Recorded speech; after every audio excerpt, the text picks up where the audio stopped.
भारत माता की जय। वंदे मातरम, वंदे मातरम। भारत माता की भारत माता की ಹುಲ್ಸೂರು ಪಟ್ಟಣ ಪಂಚಾಯಿತಿಗೆ ಹುಲ್ಸೂರು ಪಟ್ಟಣ ಪಂಚಾಯಿತಿಗೆ ಕ್ಷೇತ್ರ ಜನಪ್ರಿಯ ಶಾಸಕರಾದ ಶರಣು ಸಲಗ ಅಣ್ಣಾಜಿ ಅವರಿಗೆ, ಅನಿಲ್ ಬುಸಾರೆ ಅವರಿಗೆ, ರಾಜ್ಯ ಸರ್ಕಾರಕ್ಕೆ ಭಾರತ್ ಮಾತಾ ಕಿ ಭಾರತ್ ಮಾತಾ ಕಿ ಹುಲ್ಸೂರು ಪಟ್ಟಣ ಪಂಚಾಯಿತಿಗೆ ಹುಲ್ಸೂರು ಪಟ್ಟಣ ಪಂಚಾಯಿತಿಗೆ ಭಾರತ್ ಮಾತಾ ಕಿ ಭಾರತ್ ಮಾತಾ ಕಿ ಬಹುದಿನದ ಬೇಡಿಕೆ ಹುಲ್ಸೂರು ಪಟ್ಟಣ ಪಂಚಾಯಿತಿಗೆ ಹುಲ್ಸೂರು ಮಹಾಜನತೆಗೆ ಹುಲ್ಸೂರು ಹೋರಾಟ ಸಮಿತಿಗೆ ಕ್ಷೇತ್ರದ ಜನಪ್ರಿಯ ಶಾಸಕರಾದ ಶರಣು ಸಲಗರ್ ಅವರಿಗೆ, ಅನಿಲ್ ಬುಸಾರೆ ಅವರಿಗೆ, ಹುಲ್ಸೂರು ಹೋರಾಟ ಸಮಿತಿಗೆ ಎಂ.ಜಿ. ರಾಜೋಳಿ ಅವರಿಗೆ ಭಾರತ್ ಮಾತಾ ಕಿ ಭಾರತ್ ಮಾತಾ ಕಿ ಹುಲ್ಸೂರು ಗ್ರಾಮ ಪಂಚಾಯಿತಿಯಾಗಿ ಹುಲ್ಸೂರು ಗ್ರಾಮ ಪಂಚಾಯಿತಿಯಿಂದ ಪಟ್ಟಣ ಪಂಚಾಯಿತಿಯಾಗಿ ಘೋಷಣೆ ಆಗಿರುವ ಪ್ರಯುಕ್ತ ಹುಲ್ಸೂರು ಪಟ್ಟಣ ಪಂಚಾಯಿತಿಗೆ ಹುಲ್ಸೂರು ಪಟ್ಟಣ ಪಂಚಾಯಿತಿಗೆ ಭಾರತ್ ಮಾತಾ ಕಿ ಭಾರತ್ ಮಾತಾ ಕಿ ಇಂದು ಹುಲ್ಸೂರು ಗ್ರಾಮ ಪಂಚಾಯಿತಿಯು ಸತತ 2010ರಿಂದ ಮತಕ್ಷೇತ್ರದ ನನ್ನ ವಿಧಾನಸಭಾ ಮತಕ್ಷೇತ್ರದ ಇನ್ನೊಂದು ತಾಲೂಕಾ ಹುಲ್ಸೂರು, ಸಮಸ್ತ ಹುಲ್ಸೂರಿನ ನನ್ನೆಲ್ಲ ಮಹಾಜನತೆ ಮತ್ತು ವಿಶೇಷವಾಗಿ ಎಲ್ಲ ಭಾರತೀಯ ಜನತಾ ಪಾರ್ಟಿಯ ಕಾರ್ಯಕರ್ತರ ಹೋರಾಟ ಇತ್ತು. ಹುಲ್ಸೂರು ತಾಲೂಕಾ ಅಂತೇಳಿ ಘೋಷಣೆ ಆಗಿ ಹಲವಾರು ವರ್ಷಗಳು ಕಳೆದು ಹೋದವು. ಪಟ್ಟಣ ಪಂಚಾಯತ್ ಅಂತೇಳಿ ಯಾಕೆ ಘೋಷಣೆ ಮಾಡಿಲ್ಲ ಅಂತೇಳಿ ಬಹುದಿನದ ಬೇಡಿಕೆಯಾಗಿತ್ತು. ಹುಲ್ಸೂರು ಪಟ್ಟಣ ಪಂಚಾಯತ್ ಆಗಬೇಕು ಅಂತ ಹೇಳಿ ಇವತ್ತು ನಾನು ಕೂಡ ಕಳೆದ ಅಧಿವೇಶನದಲ್ಲಿನೂ ಕೂಡ ನಮ್ಮ ಜಿಲ್ಲೆಯ ಪೌರಾಡಳಿತ ಸಚಿವರಾದಂಥ ರಹೀಂ ಖಾನ್ ಅವರಿಗೆ, ಸರ್ ಯಾವುದೇ ಕಾರಣಕ್ಕೂ ಹುಲ್ಸೂರು ಕೈ ಬಿಡಬೇಡ್ರಿ, ಹುಲ್ಸೂರು ಪಟ್ಟಣ ಪಂಚಾಯತ್ ಆಗಬೇಕು, ಹುಲ್ಸೂರು ತಾಲೂಕಾ ಹೆಡ್ ಕ್ವಾರ್ಟರ್ ಅಂತ ಹೇಳಿ ಬೆಂಗಳೂರಿನಲ್ಲಿ ನಡೆದಂಥ ಅಧಿವೇಶನದೊಳಗೆ ನಾನು ಕೂಡ ಅವರಿಗೆ ಮನವಿ ಮಾಡಿಕೊಂಡಿದ್ದ ಸಮಸ್ತ ಹುಲ್ಸೂರಿನ ಮಹಾಜನತೆಯ ಪರವಾಗಿ. ಅದಾದ ನಂತರ ಅನೇಕ ಬಾರಿ ಅವರು ಎಲ್ಲಿ ಸಿಕ್ಕಾಗಲೂ ಕೂಡ ಅವರಿಗೆ ನಾನು ವಿನಂತಿಯನ್ನು ಮಾಡಿದ್ದೆ. ಅದರ ಜೊತೆಗೆ ನಮ್ಮ ಜಿಲ್ಲೆಯ ಉಸ್ತುವಾರಿ ಸಚಿವರಾದಂಥ ಈಶ್ವರ್ ಖಂಡ್ರೆ ಅವರಿಗೂ ಕೂಡ, ಸರ್ ತಾವು ಜಿಲ್ಲೆಯ ಉಸ್ತುವಾರಿ ಸಚಿವರು ಹುಲ್ಸೂರು ಪಟ್ಟಣ ಪಂಚಾಯತ್ ಅಂತ ಹೇಳಿ ಘೋಷಣೆ ಮಾಡಬೇಕಂತ ಹೇಳಿ ಹಲವಾರು ಬಾರಿ ನಾನು ವಿನಂತಿಯನ್ನು ಮಾಡಿಕೊಂಡಿದ್ದೆ. ಕಳೆದ ಸುಮಾರು ಒಂದು ತಿಂಗಳ ಹಿಂದೆ ಅನೇಕ ಹೋಬಳಿಗಳನ್ನು ಈ ರಾಜ್ಯದಲ್ಲಿ ಅಷ್ಟೇ ಅಲ್ಲ ನಮ್ಮ ಜಿಲ್ಲೆಯಲ್ಲಿ ಕೂಡ ರಾಜೇಶ್ವರ ಇರ್ಬೋದು, ಕಮಲ್ ನಗರ್ ಇರ್ಬೋದು, ಅನೇಕ ಕೇಂದ್ರಗಳನ್ನು ಪಟ್ಟಣ ಪಂಚಾಯತ್ ಎಂದು ಘೋಷಣೆ ಮಾಡಿದ್ರು. ಅದನ್ನು ನೋಡಿ ನಮಗೆ ನಿಜವಾಗ್ಲೂ ಬಹಳ ನೋವಾಯಿತು. ಹುಲ್ಸೂರು ಇದು ತಾಲೂಕಾ ಕೇಂದ್ರ, ಅದಕ್ಕೆ ಬಿಟ್ಟು ಕೂಡ ಇದೊಂದು ಮತಕ್ಷೇತ್ರನೂ ಕೂಡ ಆಗಿತ್ತು. ಹುಲ್ಸೂರು ಇದೊಂದು ಇಂಡಿಪೆಂಡೆಂಟ್ ಮತಕ್ಷೇತ್ರ ಆಗಿತ್ತು, ಇದು ವಿಧಾನಸಭಾ ಕ್ಷೇತ್ರ ಇತ್ತು ಹುಲ್ಸೂರು.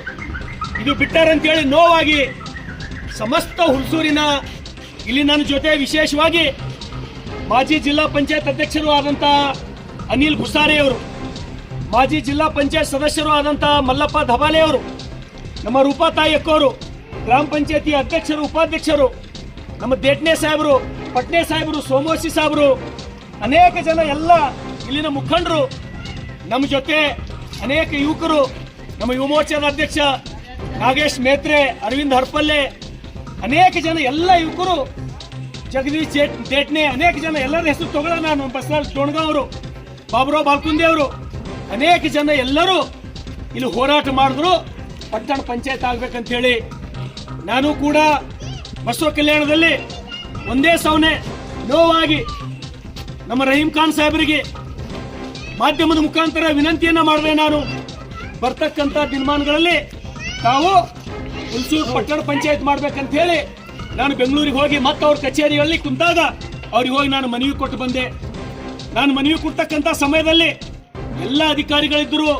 ನಾನು ಅವ್ರಿಗೆ ಕೇಳ್ದ, ಸರ್ ಹುಲ್ಸೂರು ತಾಲೂಕಾ ಕೇಂದ್ರದ ನೀವು ಯಾಕೆ ಪಟ್ಟಣ ಪಂಚಾಯತ್ ಮಾಡಿಲ್ಲ? ಒಂದು ಕೆಲಸ ಮಾಡ್ರಿ, ಇದು ನಮ್ಮ ತಾಲೂಕನ್ನು ಕೈ ಬಿಡ್ರಿ ಅಂತ ಹೇಳಿ ನಾನು ನೋವಿಂದ ಮಾತಾಡ್ದ. ಅವಾಗ ಅವ್ರು ನನಗೆ ಆಶ್ವಾಸನೆ ಕೊಟ್ಟರು, ರಹೀಂ ಖಾನ್ ಅವರು ಆಶ್ವಾಸನೆ ಕೊಟ್ಟರು. ಕೊಟ್ಟಂತ ಆಶ್ವಾಸನೆ ಅಂತೆ ಇವತ್ತು ನಮ್ಮೆಲ್ಲ ಸಮಸ್ತ ಹುಲ್ಸೂರಿನ ಮಹಾಜನತೆ ಪ್ರತಿಯೊಬ್ಬರು ಕೂಡ ಪ್ರತ್ಯಕ್ಷವಾಗಿ ಪರೋಕ್ಷವಾಗಿ ಅನೇಕ ಜನ ಹೋರಾಟ ಮಾಡಿ ಮತ್ತು ಹುಲ್ಸೂರಿನಲ್ಲಿ ಬೊಬ್ಬೆ ಹೊಡೆದ್ರ ಮುಖಾಂತರ ಹೋರಾಟ ಮಾಡಿ ಅನೇಕ ಹೋರಾಟಗಳು ಮಾಡಿ ಇವತ್ತು ನಿಮ್ಮೆಲ್ಲರ ಹೋರಾಟದ ಫಲವಾಗಿ, ನಿಮ್ಮೆಲ್ಲರ ಪ್ರಯತ್ನದ ಫಲವಾಗಿ ಇವತ್ತಿನ ನಡೆದಂತ ಸಚಿವ ಸಂಪುಟ ಸಭೆಯಲ್ಲಿ ಹುಲ್ಸೂರು ಪಟ್ಟಣ ಪಂಚಾಯತ್ ಅಂತ ಹೇಳಿ ಅಧಿಕೃತವಾಗಿ ಡಿಕ್ಲೇರ್ ಆಗ್ಯದ. ಈ ಸಿಹಿ ಸುದ್ದಿಯನ್ನ ನಾವು ಯಾರಿಂದ ತಗೊಂಡಿಲ್ಲ. ಈ ಸಿಹಿ ಸುದ್ದಿ ನಮಗೆ ಕೊಟ್ಟಂತವ್ರು ನಮ್ಮ ಪೌರಾಡಳಿತ ಸಚಿವರಾದಂತ ರಹೀಂ ಖಾನ್ ಅವರು. ನಾನು ಪಟ್ಟಣ ಪಂಚಾಯತ್ ಮಾಡ್ರಿ ಅಂತ ಹೇಳಿ ಬಹಳಷ್ಟು ಸಿಟ್ಟಿಗೆದ್ದು, ಬಹಳಷ್ಟು ರೊಚ್ಚಿಗೆದ್ದು ನಾನು ಮಾತಾಡಿದ್ದೀನಿ. ನಾನು ಇಲ್ಲ ಅಂತಿಲ್ಲ, ಅದು ನನ್ನ ಸ್ವಾರ್ಥಕ್ಕಾಗಿ ಅಲ್ಲ, ಲೀಗಲ್ ಆಗಿ ಆಗ್ಬೇಕು ಅಂತಕ್ಕಂಥ ಕಾರಣಕ್ಕಾಗಿ ನಾವು ರಹೀಂ ಖಾನ್ ಸಾಹೇಬ್ರಿಗೆ ನಾನು ಸಿಟ್ಟಿಗೆ ಬಂದಿದ್ದೀನಿ. ನಾವು ಅವ್ರ ಮೇಲೆ ಸಿಟ್ಟಿಗೆ ಬರಲೇಬೇಕಾಯ್ತು. ಯಾಕಂದ್ರೆ ನಮ್ಮ ಜಿಲ್ಲೆ ಸಚಿವರವರು, ಅವ್ರ ಮೇಲೆ ನಮ್ಗೆ ಹಕ್ಕದ, ಅವ್ರ ಮೇಲೆ ನಾವು ಸಿಟ್ಟಿಗೆ ಬರ್ತೀವಿ. ನಮ್ಗೆ ನೋವಿತ್ತು. ನಮ್ಮ ಜಿಲ್ಲಾದಾಗಿರ್ತಕ್ಕಂಥ ನಿಮ್ದು ಹೆಡ್ ಕ್ವಾರ್ಟರ್ ಇದು, ಜಿಲ್ಲಾ ಕೇಂದ್ರ ಇದು, ಇಲ್ಲಿದ್ದೀರಿ ನೀವು ಯಾಕೆ ಬಿಟ್ರಿ ಅಂದಾಗ ಅವ್ರನ್ನೂ ಕೂಡ ಇದಕ್ಕೆ ಪ್ರಯತ್ನ ಮಾಡಿ ನಮ್ಮೆಲ್ಲರ ಮನವಿಗೆ, ನಮ್ಮೆಲ್ಲರ ಕೂಗಿಗೆ, ನಮ್ಮೆಲ್ಲರ ಧ್ವನಿಗೆ ಅವರು ಮಣಿದು, ನಮ್ಮ ಹೋರಾಟಕ್ಕೆ ಮಣಿದು ಇವತ್ತು ಅಧಿಕೃತವಾಗಿ ಸನ್ಮಾನ್ಯ ಶ್ರೀ ಜಿಲ್ಲಾ ಉಸ್ತುವಾರಿ ಸಚಿವರಾದಂಥ ಈಶ್ವರ್ ಖಂಡ್ರೆ ಅವರು, ನಮ್ಮ ಜಿಲ್ಲೆಯ ಪೌರಾಡಳಿತ ಸಚಿವರಾದಂಥ ರಹೀಂ ಖಾನ್ ಅವರು ಇವತ್ತು ನಮ್ಮ ಹುಲ್ಸೂರಿಗೆ ಪಟ್ಟಣ ಪಂಚಾಯತ್ ಅಂತ ಹೇಳಿ ಇವತ್ತು ನಡೆದಂತ ಸಚಿವ ಸಂಪುಟ ಸಭೆಯಲ್ಲಿ ಅಧಿಕೃತವಾಗಿ ಘೋಷಣೆ ಮಾಡಿದ್ದಾರೆ. ಹಾಗಾಗಿ ನನ್ನೆಲ್ಲ ಹಿರಿಯ, ನನ್ನ ಜೊತೆ ಇರ್ತಕ್ಕಂಥ ಸಾಕಷ್ಟು ಜನ ಹೆಸರು ತೊಂಬಲ್ಲ ನಾನು, ನನ್ನೆಲ್ಲ ಹಿರಿಯ ಮಾರ್ಗದರ್ಶಕರು, ಬಿಜೆಪಿ ಎಲ್ಲ ಮುಖಂಡರು, ಸಮಸ್ತ ಎಲ್ಲ ಯುವಕರು, ಎಲ್ಲ ನನ್ನ ಸಹೋದರಿಯರ ಪರವಾಗಿ ಮತ್ತೊಮ್ಮೆ ರಹೀಂ ಖಾನ್ ಸಾಹೇಬರಿಗೆ ಮತ್ತು ಜಿಲ್ಲಾ ಉಸ್ತುವಾರಿ ಸಚಿವರಾದಂಥ ಈಶ್ವರ್ ಖಂಡ್ರೆ ಅವರಿಗೆ ತುಂಬು ಹೃದಯದ ಧನ್ಯವಾದಗಳನ್ನ ನಾನು ಸಲ್ಲಿಸ್ತೇನೆ. ಇವತ್ತು ವಿಶೇಷವಾಗಿ ಏನ್ ಹೇಳ್ಬೇಕಂದ್ರೆ ಇವತ್ತು ನಿಮ್ಮೆಲ್ಲರ ಹೋರಾಟಕ್ಕೆ ಸಿಕ್ಕಂತ ಜಯ ಇದು. ಹಾಗಾಗಿ ಬರ್ತಕ್ಕಂಥ ದಿನಗಳಲ್ಲಿ ಕೂಡ ನಾವು ಯಾವತ್ತು ಹೋರಾಟದ ಹಾದಿಯನ್ನು ನಾವು ಯಾವತ್ತೂ ಬಿಡಬಾರ್ದು. ಬಿಜೆಪಿ ಅಂದ್ರೆ ಈ ಪಕ್ಷ ಹುಟ್ಟಿದ್ದೇ ಹೋರಾಟದ ಮುಖಾಂತರ. ಹಾಗಾಗಿ ನಾನು ಸರ್ಕಾರಕ್ಕೂ ಕೂಡ ಧನ್ಯವಾದಗಳನ್ನ ಸಲ್ಲಿಸ್ತೇನೆ.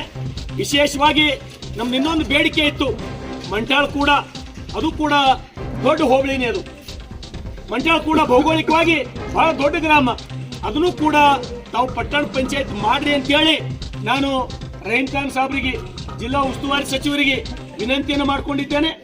ಮತ್ತು ಮೊನ್ನೆ ನಡೆದಂತ ಒಂದು ಸಭೆಯಲ್ಲಿ ನಮ್ಮ ಯುಡಿ ಸೆಕ್ರೆಟರಿ ಅವರು, ನಗರಾಭಿವೃದ್ಧಿ ಪ್ರಧಾನ ಕಾರ್ಯದರ್ಶಿಗಳಾದಂಥ ದೀಪಾ ಚೋಳನ್ ಮೇಡಮ್ ಅವ್ರ ಬಳಿ ಹೋಗಿ ಅವ್ರಿಗೆ ಮನವಿ ಕೊಟ್ಟು ಮಂಟಾಳ್ನು ಮಾಡ್ಬೇಕು ಮೇಡಮ್, ಹುಲ್ಸೂರು ಮಾಡ್ಬೇಕಂತ ಹೇಳಿ ನಾನು ಮನವಿ ಕೊಟ್ಟಿದ್ದೇನೆ. ನಾನು ಇವತ್ತು ರಹೀಂ ಖಾನ್ ಅವರಿಗೆ ಹುಲ್ಸೂರು 100% ಮಾಡಿದೇವು ನೋಡಪ್ಪ ಅಂತ ಹೇಳಿದಾಗ, ಮಂಟಾಳ್ ಏನಾಯ್ತು ಸರ್ ಅಂತ ನಾನು ಕೇಳಿದಾಗ ಅವ್ರು ಏನಂದ್ರು, ನಾನು ನೀನು ಕಲ್ತು ಬೆಳಗಾವಿ ಅಧಿವೇಶನದೊಳಗೆ ಸಂಬಂಧಪಟ್ಟಂತೆ ಪ್ರಯತ್ನ ಮಾಡಿ FD ಪರ್ಮಿಷನ್ ತಗೊಂಡು ಮಂಟಾಳ್ನು ಮಾಡಮಂತ ಹೇಳಿ ರಹೀಂ ಖಾನ್ ಅವರು ಆಶ್ವಾಸನೆ ಕೊಟ್ಟರ. ಹಾಗಾಗಿ ನಾನು ರಹೀಂ ಖಾನ್ ಅವರಲ್ಲಿ, ಈಶ್ವರ್ ಖಂಡ್ರೆ ಅವರಲ್ಲಿ ನಾನು ವಿನಂತಿಯನ್ನು ಮಾಡ್ತೇನೆ. ಮಂಟಾಳ್ನು ಕೂಡ ನಮಗೆ ಅವಶ್ಯಕತೆ ಅದ, ಪಟ್ಟಣ ಪಂಚಾಯತ್ ಮಾಡ್ಬೇಕಂತ ಹೇಳಿ. ಮತ್ತು ಪಟ್ಟಣ ಪಂಚಾಯತ್ ಒಂದ್ ವೇಳೆ ಮಾಡ್ಲಿಕ್ಕ ಸಮಯ ತಗೋರಿ, ನಾವು 1 ತಿಂಗಳು ಕೊಡ್ತೀವಿ, 2 ತಿಂಗಳು ಕೊಡ್ತೀವಿ, 3 ತಿಂಗಳು ನಿಮಗೆ ನಾವು ಗಡುವು ಕೊಡ್ತೀವಿ. 3 ತಿಂಗಳ ಒಳಗಾಗಿ ಪಟ್ಟಣ ಪಂಚಾಯತ್ ಮಂಟಾಳ ಆಗ್ಲೇಬೇಕು. ಯಾಕಂದ್ರೆ ಅದನ್ನು ಕೂಡ ಬಹಳ ದೊಡ್ಡ ಗ್ರಾಮ, ಬಹಳ ಭೌಗೋಳಿಕವಾಗಿ ಬಹಳ ದೊಡ್ಡ ಗ್ರಾಮ. ಮಂಟಾಳ ಅಂದ್ರೆ ನಾವು ಮಠಗಳ ಆಲಯ ಅಂತ ಹೇಳಿ ಕರಿತೀವಿ. ಅಷ್ಟು ಮಠಗಳು, ಅಷ್ಟು ದೇವಾಲಯಗಳು, ಸುಸಂಸ್ಕೃತ ಗ್ರಾಮ ಮಂಟಾಳ. ಹಾಗಾಗಿ ನಮ್ಮೆಲ್ಲರ ಬೇಡಿಕೆ ಇದೆ. ಇದ್ರ ಜೊತೆ ಹುಲ್ಸೂರು ಆಗಿದ್ರೆ ಇವತ್ತು ನಾವೆಲ್ಲರೂ ಸಿಹಿ ತಿನ್ನೋದ್ರ ಮುಖಾಂತರ, ಪಟಾಕಿ ಸಿಡಿಸೋದ್ರ ಮುಖಾಂತರ ನಾವೆಲ್ಲರೂ ವಿಜಯೋತ್ಸವನ್ನ ಆಚರಣೆ ಮಾಡಿದ್ದೇವೆ. ಸಂಬಂಧಪಟ್ಟಂತ ಎಲ್ಲ ಮಂತ್ರಿಗಳಿಗೆ, ಸರ್ಕಾರದಲ್ಲಿ ಇರ್ತಕ್ಕಂಥ ಸನ್ಮಾನ್ಯ ಶ್ರೀ ಮುಖ್ಯಮಂತ್ರಿಗಳಿಗೆ ಧನ್ಯವಾದವನ್ನು ಹೇಳ್ತೇನೆ. ವಿಶೇಷವಾಗಿ ಇವತ್ತು ನಾವು ಅನೇಕ ಹೋರಾಟಗಳನ್ನ ಮಾಡಿದ್ದೇವೆ. ಈ ಸಲ ಅತಿಯಾದ ಮಳೆಯಿಂದ ರೈತ ತೊಂದರೆಯಲ್ಲಿದ್ದಾನೆ. ಒಬ್ಬ ರೈತರಿಗೂ ಕೂಡ ನಯಾ ಪೈಸೆ ಪರಿಹಾರ ಯಾರಿಗೂ ಸಿಕ್ಕಿಲ್ಲ. ಯಾರಿಗಾರ ಬಂದ್ರೆ ರೈತರಿಗೆ ಒಬ್ಬ ರೈತರಿಗೂ ಪರಿಹಾರ ಬಂದಿಲ್ಲ. ಒಬ್ಬ ರೈತರಿಗೂ ಇನ್ಶೂರೆನ್ಸ್ ಸಿಕ್ಕಿಲ್ಲ. ಈ ಸಲ ಸಂಪೂರ್ಣವಾಗಿ ಉದ್ದ, ಹೆಸರ, ಸೋಯಾಬೀನ್, ತೊಗರಿ ಪೂರ ಕೊಚ್ಕೊಂಡು ಹೋಗ್ಯದ. ಇವತ್ತು ತಾವು ನೋಡಬಹುದು, ಬರೀ ಹೋರಾಟ ಬರೀ ಬೀದರ್ ಜಿಲ್ಲೆಯಲ್ಲಿ ಅಷ್ಟೇ ಅಲ್ಲ, ಇಡೀ ರಾಜ್ಯದ ತುಂಬಾ ಹೋರಾಟ ನಡೀತಾ ಇದೆ. ಹಾಗಾಗಿ ನಾನು ವಿನಂತಿಯನ್ನು ಮಾಡ್ತೇನೆ ಮಾನ್ಯ ಮುಖ್ಯಮಂತ್ರಿಗಳಿಗೆ, ಸಂಬಂಧಪಟ್ಟಂತ ಸಚಿವರಿಗೆ, ಬೆಳಗಾವಿ ಅಧಿವೇಶನಕ್ಕಿಂತ ಪೂರ್ವದಲ್ಲಿ ತಾವು ದಯಮಾಡಿ ರೈತರಿಗೆ ಪರಿಹಾರ ಕೊಡ್ತಕ್ಕಂಥ ಕೆಲಸ, ಪರಿಹಾರ ಕೊಟ್ಟು ಅವ್ರ ಕಣ್ಣೀರು ಒರೆಸ್ತಕ್ಕಂಥ ಕೆಲಸ, ಪರಿಹಾರ ಕೊಟ್ಟು ಅವ್ರಿಗೆ ಸಾಂತ್ವನ ಹೇಳ್ತಕ್ಕಂಥ ಕೆಲಸ ಈ ಸರ್ಕಾರ ಮಾಡಲಿ. ಒಂದು ವೇಳೆ ಅಧಿವೇಶನ ಪ್ರಾರಂಭವಾಗೋದಕ್ಕಿಂತ ಮೊದಲು ಒಂದು ವೇಳೆ ತಾವೇನಾದ್ರೂ ಪರಿಹಾರ ಕೊಡಲಿಕ್ಕೆ ವಿಳಂಬ ಮಾಡಿದ್ರ, ಅವ್ರದ್ದು ಬೆಳೆ ಇನ್ಶೂರೆನ್ಸ್ ಕೊಡ್ಲಿಕ್ಕೆ ವಿಳಂಬ ಮಾಡಿದ್ರ, ನಾವು ಮತ್ತೆ ಬೆಳಗಾವಿಯ ಸುವರ್ಣ ಸೌಧ ಎದುರು ಕುಂತು ಸಮಸ್ತ ಭಾರತೀಯ ಜನತಾ ಪಾರ್ಟಿ, ನಮ್ಮ ಬಿಜೆಪಿಯ ರಾಜ್ಯದ ಅಧ್ಯಕ್ಷರಾದಂತ ಸನ್ಮಾನ್ಯ ಶ್ರೀ BY ವಿಜೇಂದ್ರ ಅವರ ನೇತೃತ್ವದಲ್ಲಿ ಉಗ್ರವಾದ ಹೋರಾಟ ಮಾಡೋದ್ರ ಮುಖಾಂತರ ಈ ನಾಡಿನ ರೈತರಿಗೆ ನ್ಯಾಯ ಕೊಡಿಸ್ತಕ್ಕಂಥ ಕೆಲಸ ಮಾಡ್ತೇವೆ. ನಮ್ಗೆ ವಿಶ್ವಾಸ ಇದೆ, ನೀವು ಕೂಡ ರೈತರ ಮಕ್ಕಳೇ. ಸರ್ಕಾರದಲ್ಲಿ ಇರ್ತಕ್ಕಂಥ ಸಿದ್ದರಾಮಯ್ಯನವರು, ಕೃಷಿ ಸಚಿವರಾದಂಥ ಚಲುವರಾಯಸ್ವಾಮಿ ಅವರು, ಕೃಷ್ಣ ಬೈರೇಗೌಡರು, ನೀವು ಕೂಡ ರೈತ ಕುಟುಂಬದಿಂದ, ಬಡ ಕುಟುಂಬದಿಂದ ಬಂದವರು. ನೀವೆಲ್ಲ ರೈತರ ಬಗ್ಗೆ ನಿಮಗೆ ಕಾಳಜಿ ಇರಲಿ. ಆದಷ್ಟು ಬೇಗನೆ ರೈತರಿಗೆ ಪರಿಹಾರ ಕೊಡ್ರಿ. ಇವತ್ತು ರೈತರು ಒಂದೇ ಸಾವು ನಿಮ್ಮ ಮೇಲೆ ಆಸೆ ಇಟ್ಕೊಂಡು, ನನಗಂತೂ ದಿನ 100 ಫೋನ್ ಬರ್ತಾವ, ಯಾವಾಗ ನಮಗೆ ಪರಿಹಾರ ಸಿಗ್ತದ, ಯಾವಾಗ ನಮಗೆ ಇನ್ಶೂರೆನ್ಸ್ ಹಾಕ್ತಾರ, ಇವತ್ತು ಹಾಕ್ತಾರ, ನಾಳೆಗೆ ಹಾಕ್ತಾರ, ನಾಡ್ದು ಹಾಕ್ತಾರ ಅಂತೇಳಿ ರೈತರಿಗೆ ಸಮಾಧಾನ ಹೇಳ್ತಕ್ಕಂಥ ಕೆಲಸ ಮಾಡ್ತಾ ಇದ್ದೇನೆ.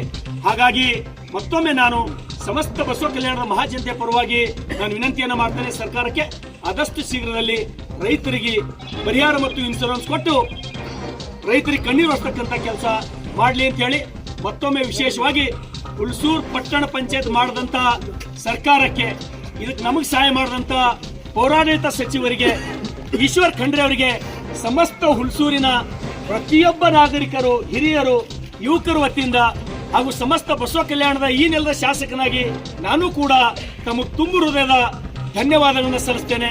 ಧನ್ಯವಾದಗಳು.